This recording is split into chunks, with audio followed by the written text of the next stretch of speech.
And they almost felt betrayed by me because they would go through the pre-license class and they felt confident in that material and they'd get ready to take that test, that very specific test that we taught them how to pass, because that's our only objective at that point. Is you want to sell real estate, but here's your bar for entry and it's this test. And if we don't teach you this test, you won't get to selling real estate.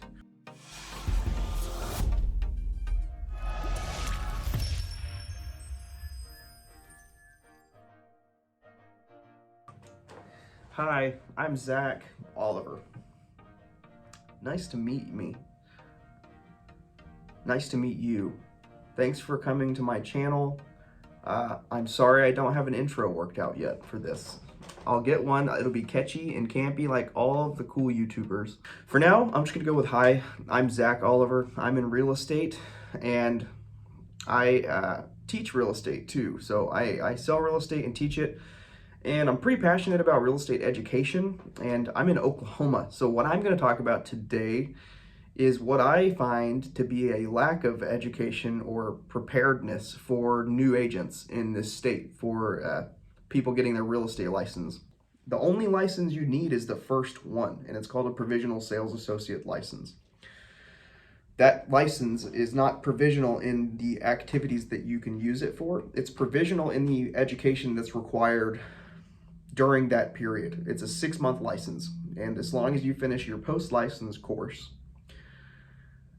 you are good to renew to just the sales associate license that's good for 3 years. The post-license course is a 45-hour course that I would say is the how class. Pre-license, the one you take to actually get your license, is the what class. So by the time you get your license and you're ready to go do real estate, work with the public, help people spend hundreds of thousands or millions of dollars, you have only been taught what real estate is, not how to get someone through a transaction, not, about the specific state contract, not about the specific listing contract, not about how to keep somebody's earnest money or inspection periods or anything helpful. So this video is going to be about what I find to be the disconnect between A and B. A being the real estate class, B being a real estate career. Okay, so in the pre-license class, I'm going to go in order of importance here. You go through 15 different topics, essentially 15 different broad topics broken out. In all of those, there's probably over 200 topics for 135 questions. The biggest section is going to be laws and rules affecting Oklahoma real estate practice. There's 27 questions on that exam, and we're in that portion of the exam. And that's just the Oklahoma Real Estate Commission rulebook. It's wanting to make sure you understand the rules, which is very important, and I agree with that. Contracts is where you talk about contracts is the next important. The next most important section with 14 questions, essentially. We don't talk about how to write a contract. That's my problem, okay? It's a helpful, good class, because you learn about contract theory and, what makes a contract void or voidable or valid or unenforceable, and talk about, executory versus executed and how to make modifications to an executory contract and stuff that's good to know. But it never teaches you, hey, this is how you fill out the state contract that you are going to be using with your clients. So whenever a pre-licensed person receives their license, unless they've learned this with their broker by their own volition on their own free time, they don't know how to fill out a contract. So when you call a new agent who's not learned how to fill out the contract yet, they're immediately going to call their broker and be like, hey, I've got a client, what do I do? I am not stating that the pre-license class will ever replace experience or training, because it can't.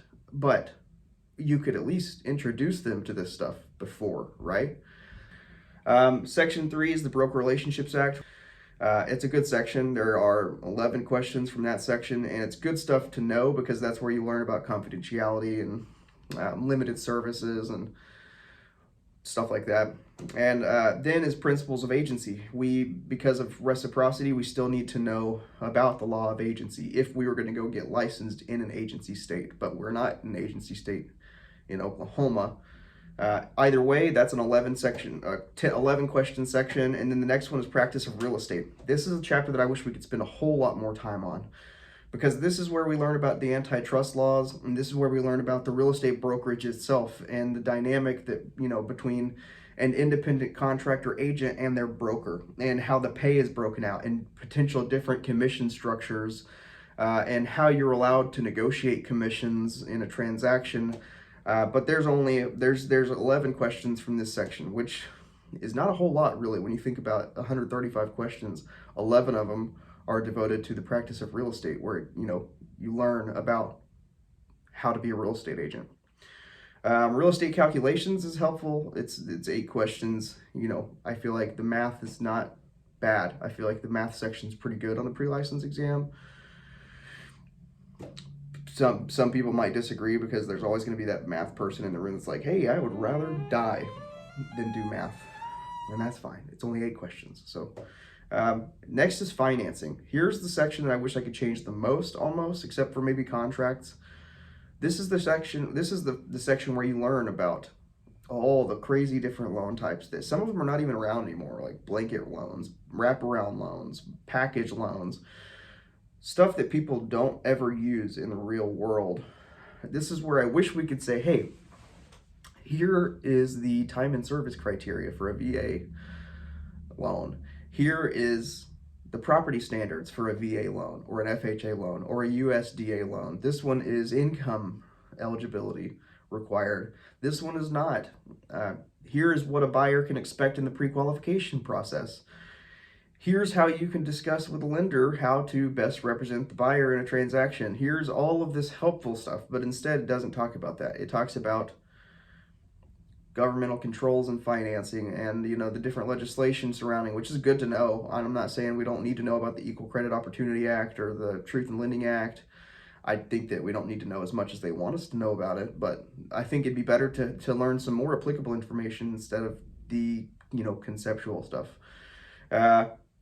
Property ownership is overkill times 1,000. There are like 7 questions from that section, and they teach you about fee simple versus fee simple defeasible, or fee simple absolute, or fee simple defeasible with a condition subsequent to re-entry. I'm not kidding. If you thought that I was just making things up, no. If you understood what I said, then I bet you $1,000 you are a title attorney. Every time I teach that class, I'm like, hey guys, I'm gonna apologize in advance because this sucks. You're not gonna like this part. I don't like this part, and you'll probably never use this, which is something I should not say when I'm teaching a license class. What would you do if you went and took your driver's exam and they were like, hey, we're going to teach you how to drift, but we're not going to teach you how to park or parallel park or turn. We only teach drifting here, but you can't drift out in the real world because it's illegal. Then there's transfer of title, property management, disclosures and hazards. I don't want to go through all of this item by item because that would be very boring for everybody listening. My point is, why do we teach the what and not the how? Why do we teach the how after somebody's already doing that thing? What if you had a 16-year-old kid who was like, I want to get licensed? And what if the state handled that exactly like they do the real estate license? The kid would go to the state and be like, hey, I'm ready to drive. Are you going to teach me how? Like, where do I sign up for the driving class? And they're like, oh, we don't do a driving class. We do that. We'll talk about that later. Right now, I need to make sure that you understand all of the functional working parts of a vehicle. So I need you to go take this exam prep course for automotive principles. And then, so you go and you learn about everything: combustion, transmission, computers in cars, reupholstery, paint, bodywork, you name it, you learned it. So you prepare and you go pass the exam that proves that you know about cars. So you go to the state and you're like, hey, I passed my exam. When do I get to learn how to drive now? And they're like, no, you're good to go. Here's your license. Get to driving, kid. But don't break the law. Don't break the law. Okay, kid? They're going to drive out of that parking lot and wrap their car around a tree. Hopefully not, but you see the point. That's counterintuitive. If they said, here's your license, go drive, kid, and then they're like, okay, but don't you wreck or break the law.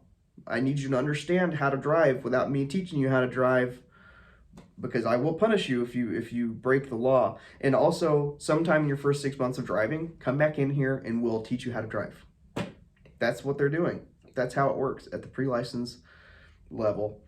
The post-license test is where it teaches you how to fill out a contract, how to work with buyers, how to negotiate contracts, how to negotiate listings, how to do a CMA, how to do all the stuff that you need to learn how to do, that you need to know how to do to be a good real estate agent. So how about we do that at the same time we teach what real estate is? If we could learn what and how at the same time before the license, I feel like that would be a fantastic idea. I don't know if I'm out of line by saying that, but I don't think I am, because I was a broker for 4 years. I've managed an office and I hired new agents. That was like the main portion of my job, was recruiting. So I would get the new agents right out of the licensed school. A lot of them were from our school.